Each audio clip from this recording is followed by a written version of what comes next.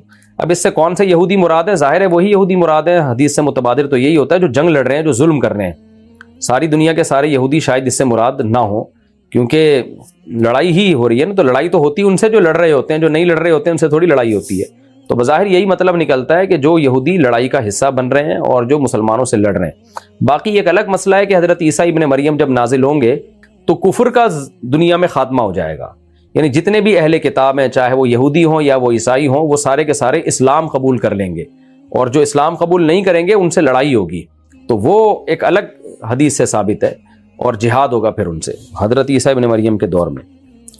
محمد رحیم کراچی سے، ریل گاڑی میں نماز ادا کرنے کا کیا طریقہ ہے؟ کیا قبلے کی طرف رخ کرنا ضروری ہے؟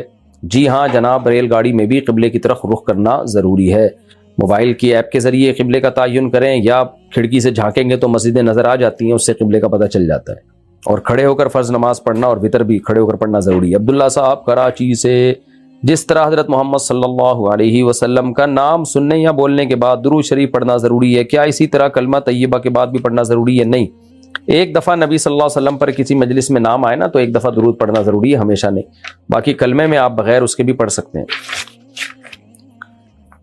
ایک دفعہ پڑھ لینا چاہیے، جب کلمہ پڑھ رہے ہوں تو لا الہ الا اللہ پڑھیں، جب محمد رسول اللہ پڑھے تو ایک دفعہ صلی اللہ علیہ وسلم پڑھ لینا چاہیے۔ درود میں بخل کرنا تو بہت بڑی کنجوسی ہے، کیا جا رہا ہے، کتنا دیر لگتی ہے۔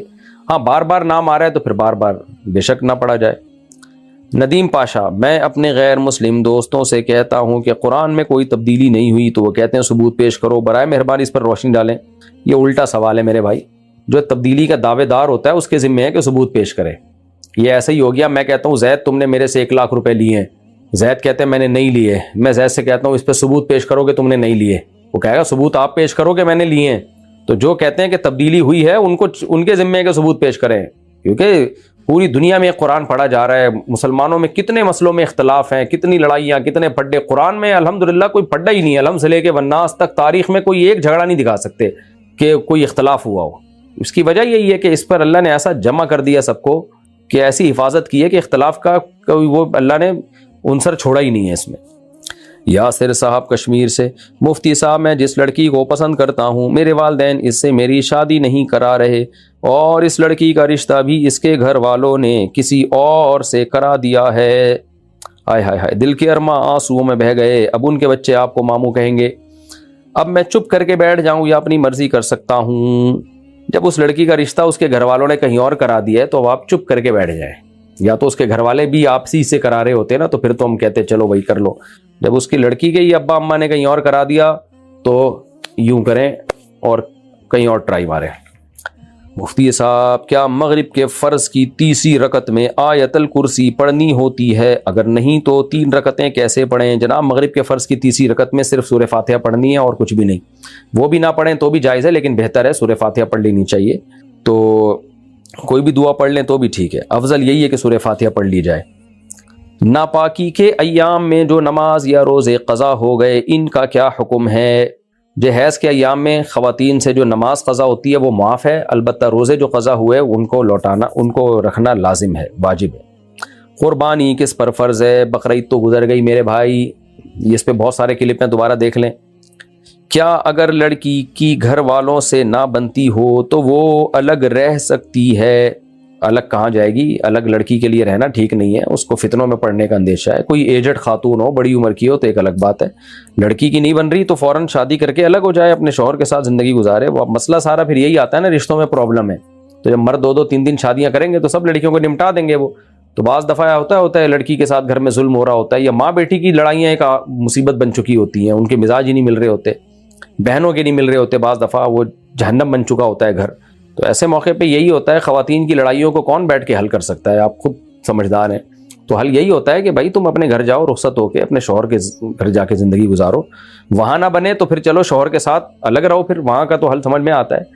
تو ماں سے بعض دفعہ ایسے اختلاف شروع ہو جاتے ہیں، بہنوں کے آپس میں شروع ہو جاتے ہیں، بڑے مسائل ہوتے ہیں، بھابیاں بھی ہوتی ہیں وہ نندوں کے لڑ رہی ہوتی ہیں، بڑے مسائل ہوتے ہیں۔ تو حل یہی ہے کہ آپ اپنے گھر آباد کریں، شوہر کے ساتھ زندگی گزاریں، اور شوہر نہیں مل رہا تو پھر مردوں کو میں بولتا ہوں کہ بھائی 2 3 شادیاں کرو، تاکہ سب لڑکیوں کو ٹھک سے نمٹاؤ، سب کو کام نمٹاؤ جلدی سے، شادیاں کر کے سب کو جو ہے نا ٹھکانے لگاؤ، سب کو ان کو ایک نیچرل زندگی دو، فطری زندگی دو، تو اس سے مسائل پیدا نہیں ہوں گے، مسائل ختم ہوں گے۔ شادی نہیں کرو گے تو مسائل بڑھیں گے، کہ تمہاری بیٹیاں بھی بیٹھی رہیں گی، کوئی نکاح کرنے کے لیے تیار نہیں ہوگا۔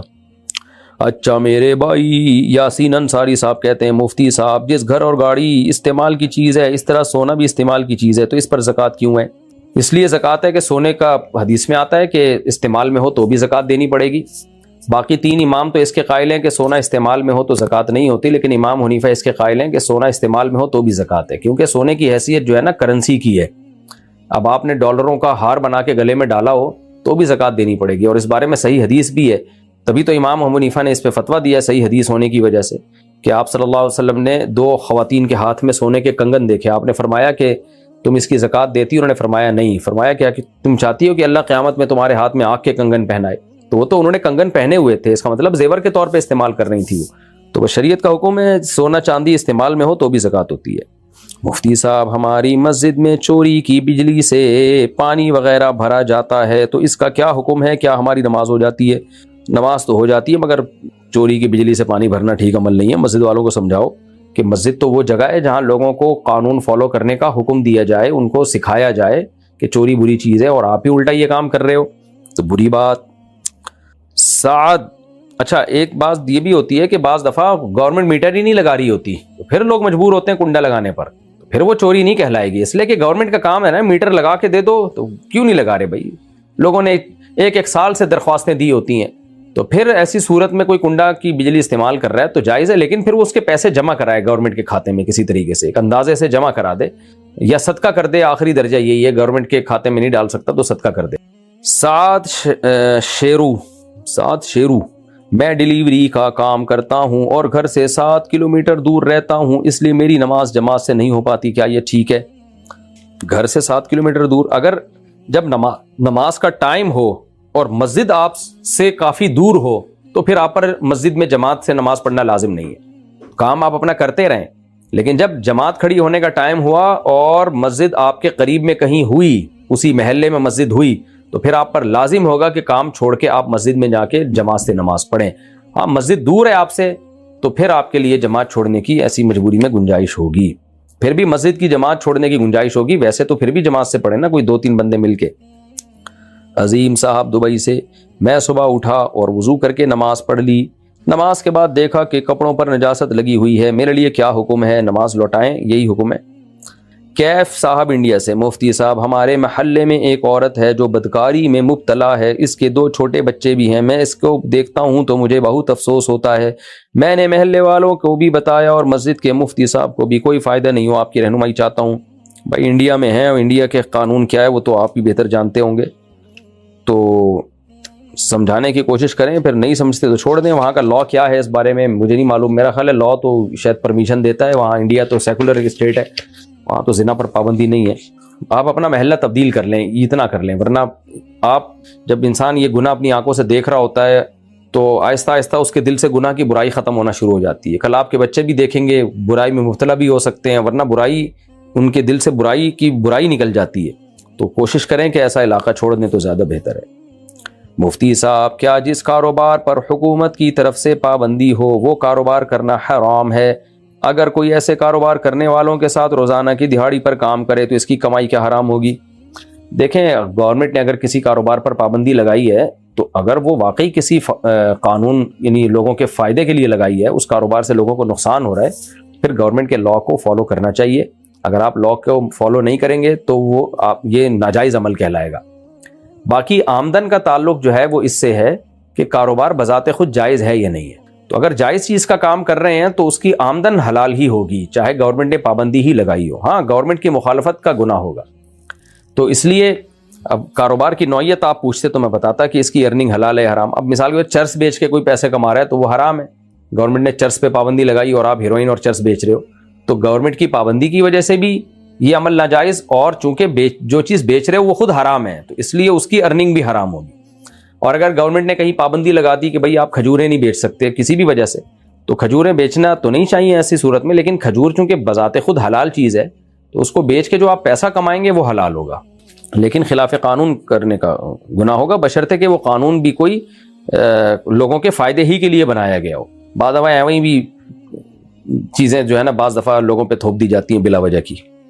سہیل صاحب انڈیا سے، میری شادی کو 5 سال ہو گئے ہیں مگر اولاد نہیں ہے، کیا میں دوسری شادی کر سکتا ہوں؟ بھائی اولاد ہو تو بھی کر سکتے ہیں، اولاد نہ ہو تو بھی کر سکتے ہیں۔ دوسری شادی کا تعلق اس سے نہیں ہے کہ آپ کے اولاد ہے یا نہیں، تعلق اس سے ہے کہ آپ 2 بیویوں کے پورے حقوق ادا کر سکتے ہیں یا نہیں کر سکتے۔ مفتی صاحب میرے شوہر نے مجھ سے چھپ کر دوسری شادی کی ہوئی ہے، نہ وہ مجھے خرچہ دیتے ہیں، نہ وقت، اور نہ ہی اولاد پیدا کرنے دیتے ہیں، اور نہ ہی مجھے گھر دیا ہوا ہے، آخر میں کب تک اپنے والدین کے گھر میں رہوں گی جبکہ میرے 2 بچے بھی ہیں؟ ایسے میاں سے آپ طلاق لے کے کہیں اور شادی کریں، یہ زیادہ بہتر ہے۔ جب نہ خرچہ دے رہا ہے ایک بندہ، نہ اولاد پیدا کرنے دے رہا ہے تو پھر کس کام کا میاں ہے وہ؟ تو کب تک اپنے والد کے گھر رہوں گی؟ ابھی والدی کے گھر رہ رہی ہیں تو پھر علیحدگی لے لیں۔ میرا تو یہی مشورہ ہے کہیں اور شادی کریں، اللہ تعالیٰ آپ کے لیے کوئی متبادل انتظام کر دے۔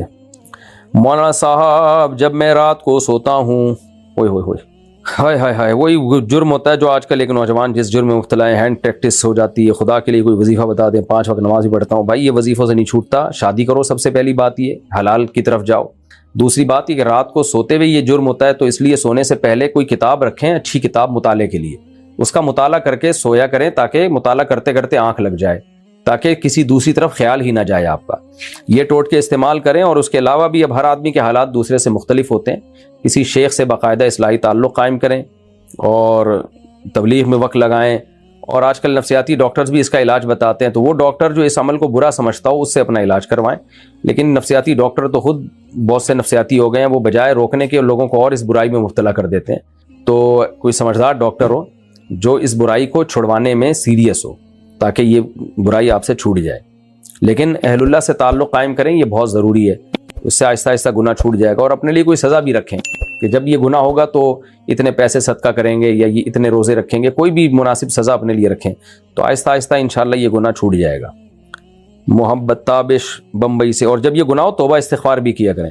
محمد تابش ممبئی سے، مفتی صاحب ایک شخص جس کے اوپر کافی قرض ہے جو وہ ادا نہیں کر پا رہا کیونکہ کوئی آمدن کا ذریعہ نہیں ہے، وہ بہت پریشان ہے، قرض بھی ادا کرنا چاہتا ہے لیکن ممکن نہیں ہو پا رہا، کیا وہ کسی سے زکوٰۃ لے کر قرض ادا کر سکتا ہے؟ اگر ہاں تو اس کا طریقہ کیا ہوگا؟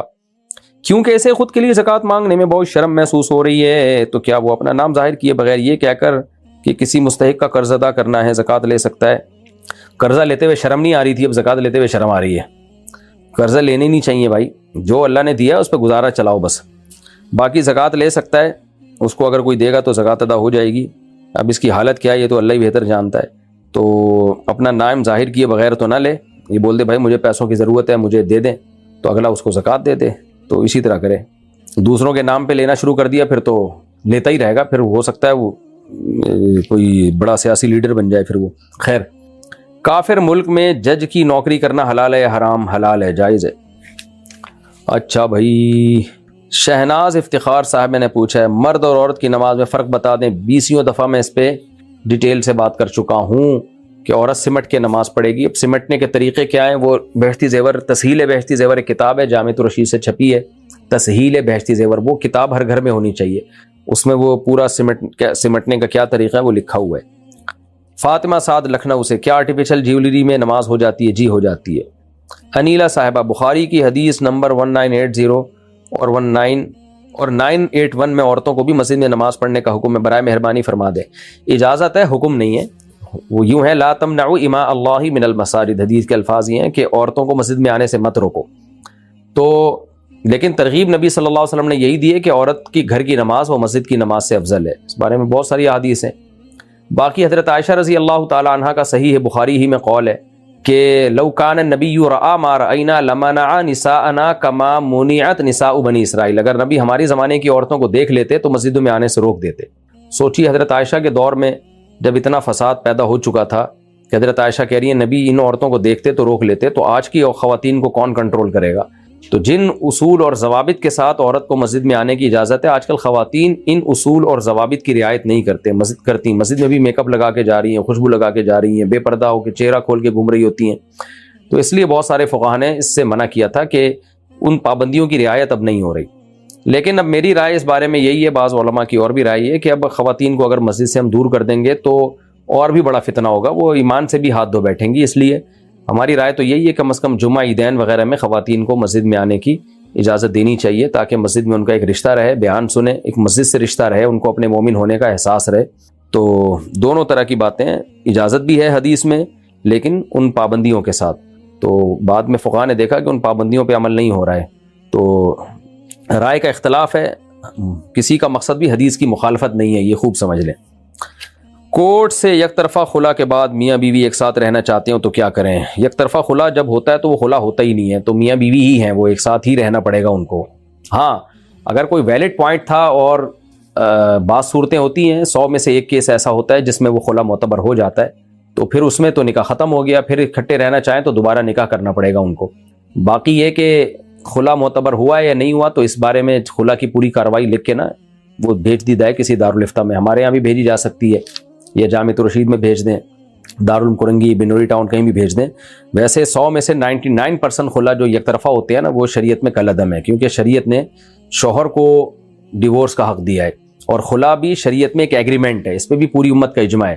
وہ جہلم میں جو انجینئر علی مرزا نے ایک شوشہ چھوڑا تھا نا کہ خلا جج یک طرفہ دے سکتا ہے، وہ اجماع امت کے، قرآن کے، حدیث کے، حتیٰ کہ شیعہ مسلک کے بھی خلاف ہے۔ وہ ایک 15ویں صدی میں ایک ایسی چیز مارکیٹ میں لے کر آیا ہے، اس بیچارے کو اپنی جہالت کی وجہ سے یہ بھی نہیں پتا کہ میں ایسی بات کر رہا ہوں جو پوری دنیا کے فقہاء، علماء، صلحاء کے اجماع کے خلاف ہے، صرف حنفی نہیں، شافعی، مالکی، حنبلی، اہل حدیث، حتیٰ کہ شیعوں کے تمام فرقے، یعنی عالم اسلام میں یہ چیز بالکل متفقن علیہ ہے کہ خلا یک طرفہ نہیں ہوگا، دونوں کا ایگریمنٹ سے ہوگا۔ خلا نام ہی ایگریمنٹ کا ہے، یعنی ایسے جیسے کوئی کہے خرید و فروخت، اور بیع جو ہے نا، بیع یہ یک طرفہ ہوتی ہے، تو بیع کا تو مطلب ہی جانبین کا ایگریمنٹ ہے، ایسے خلا کا لفظ ہی دو طرف کے ایگریمنٹ کو کہتے ہیں، میاں بیوی کا ایگریمنٹ ہے، تو ایگریمنٹ میں تو دونوں ہوتے ہیں۔ تو ایسے ایسے جاہل لوگ ہمارے سر پہ مسلط ہو گئے ہیں، ہمارے کیا عوام کے سر پہ، اور عوام بھی ان سے بڑی فارغ ہے کہ جو ایسے ایسے جاہلوں کو سردار بناتی ہے۔ وہی بات ہے، بخاری مسلم کی حدیث ہے کہ قرب قیامت میں علماء ختم ہوتے چلے جائیں گے تو لوگ جاہلوں کو اپنا سردار بنا کے ان سے فتوے لیں گے، وہ خود بھی گمراہ ہوں گے، دوسروں کو بھی گمراہ کریں گے۔ تو اس لیے خلا تو ایک ایگریمنٹ ہے بھائی، دونوں طرف سے ہوتا ہے۔ اور 100 میں سے جو ایک صورت ہوتی ہے اس میں ہم خلا کو فسخ قرار دے دیتے ہیں کہ جج نے خلا کا لفظ استعمال کیا، لیکن بیچارے کو، جج کو کم علمی سے پتہ ہی نہیں کہ خلا اور تنسیخ کیا ہوتی ہے، تنسیخ نکاح الگ چیز ہے، خلا الگ چیز ہے۔ تو اس لیے جو ہے اگر یک طرفہ خلا ہوا ہے تو میاں بیوی ایک ساتھ رہنا چاہیں تو چاہیں نہیں بھی چاہیں تو ایک ساتھ رہنا ہی پڑے گا ان کو، کیونکہ جج کسی کی بیوی کو طلاق نہیں دے سکتا، صرف اپنی بیوی کو دے سکتا ہے وہ۔ سفینہ صاحبہ نے پوچھا میں فلسطین کے حوالے سے اپنے جذبات کو کیسے قابو کروں؟ جب میں معصوموں کے قتل کی ویڈیوز دیکھتی ہوں تو مسلسل روتی رہتی ہوں، میں ان کے لیے کچھ کرنا چاہتی ہوں، کچھ کر نہیں سکتی، اکثر میری آنکھیں آنسوؤں سے بھری رہتی ہیں کیونکہ میں بھی ایک ماں ہوں، برائے مہربانی آپ بھی آواز اٹھائیں۔ میری بہن سب علماء آواز اٹھا رہے ہیں، ہم نے بھی آواز اٹھائی ہے، اس پہ جو کچھ جس کے بس میں ہے وہ جو کر سکتا ہے وہ کر رہا ہے۔ تو بعض علماء کے بارے میں لوگ کہتے ہیں کچھ نہیں کر رہے، وہ پبلک کے سامنے کچھ نہیں کر رہے وہ پس پردہ کچھ کر رہے ہوتے ہیں۔ بعض حکومت میں ایسے اہلکار موجود ہیں جن کے بارے میں لوگ کہتے ہیں کہ وہ کچھ بھی نہیں کر رہے، حالانکہ وہ بھی کر رہے ہوتے ہیں لیکن وہ دکھا کے نہیں کر رہے ہوتے۔ تو اس لیے ایک دوسرے پر الزام لگانا یہ تو ہمیں چھوڑ دینا چاہیے کہ وہ کچھ نہیں کر رہا، وہ بھی کچھ نہیں کر رہا، وہ بھی کچھ نہیں کر رہا۔ ہمیں یہ دیکھنا چاہیے کہ میں کیا کر سکتا ہوں۔ تو اللہ نے آپ کو بڑا جذبہ دیا، آپ ان معصوموں کے قتل کی ویڈیو دیکھتی ہیں، روتی ہیں، یقیناً ہر مسلمان کا دل اسی طرح سے روتا ہے اور رونا بھی چاہیے۔ باقی کیا کر سکتے ہیں بھائی، ٹرسٹ کے ذریعے ان کی مدد کر سکتے ہیں، جیسے پاک ایڈ ویلفیئر ٹرسٹ ہے وہ مدد کر رہا ہے، اور بھی علماء کے کچھ ٹرسٹ ہیں جو وہاں تک رقمیں پہنچا رہے ہیں، بھی بہت سے لوگوں نے قربانیاں کی ہیں وہاں پہ۔ تو جو ہمارے بس میں ہم یہی کر سکتے ہیں۔ اور قرآن میں اللہ نے کیا فرمایا، وَالسَّمَاءِ ذَاتِ الْبُرُوجِ وَالْيَوْمِ الْمَوْعُودِ وَشَاهِدٍ وَمَشْهُودٍ۔ دنیا میں اس سے بھی بڑے بڑے ظلم ہوئے۔ ایک قوم کا اللہ نے واقعہ بیان کیا کہ بادشاہ نے تمام اہل اسلام کو اور جتنے بھی عورتیں بچے تھے سب کو خندقیں کھدوا کے آگ میں پھینک دیا۔ تو ایک ماں کو کہا کہ وہ بھی بچے کے ساتھ آگ میں چھلانگ لگائے۔ ماں گھبرا رہی تھی، میرا چھوٹا بچہ میں کیسے آگ میں کودوں؟ تو اللہ نے بچے کو قوت گویائی دی اور ماں سے کہا کہ چھلانگ لگا لے، یہ جنت کا باغ ہے، آگ نہیں ہے یہ۔ تو پھر اللہ نے کیا وعید نازل کی کہ جن لوگوں نے بھی ان معصوم بچے بچیوں کو آگ میں ڈالا تھا تو اللہ فرماتے ہیں قتلا، وہ ڈالنے والے برباد ہو گئے، جو شہید ہوئے وہ تو جنت میں چلے گئے، جو اصل میں ظلم کر رہے تھے برباد وہ ہوئے۔ تو ان آیتیں سوچ کے ہمیں یہ تسلی کرنی چاہیے کہ جو آج غزہ میں ظلم کر رہے ہیں، معصوم بچے بچیوں کو قتل کر رہے ہیں اور ان کا کھانا پینا بند کیا ہوا ہے، جس طرح سے لاشیں ہمیں نظر آ رہی ہیں، تو یہ تو پھر بھی شہید ہو کر اللہ کی رحمت کے آغوش میں جا رہے ہیں۔ اصل تو برباد وہ بدبخت ہوں گے جو ان کو قتل کر رہے ہیں، جو ان پہ ظلم کر رہے ہیں۔ تو اللہ تھوڑی چھوڑے گا۔ لا تحسبن اللہ غافلا اما یعمل الظالمون، اللہ کہتے ہیں ظالم جو کچھ کر رہا ہے اللہ کو غافل نہ سمجھو۔ جب آپ کو ان پہ ترس آ رہا ہے، رونا آ رہا ہے، تو اللہ کو تو اپنی مخلوق سے ماں سے 70 گنا زیادہ محبت ہے، تو کیا اللہ کو نہیں ترس آئے گا اور اللہ کو ان ظالموں پہ غضب نہیں آئے گا؟ جب مجھے اور آپ کو غضب آتا ہے ان قاتلوں اور ظالموں پہ، تو اللہ کا غضب تو پھر اللہ کی شان کے حساب سے ہے، تو اللہ نہیں چھوڑے گا ان بدبختوں کو۔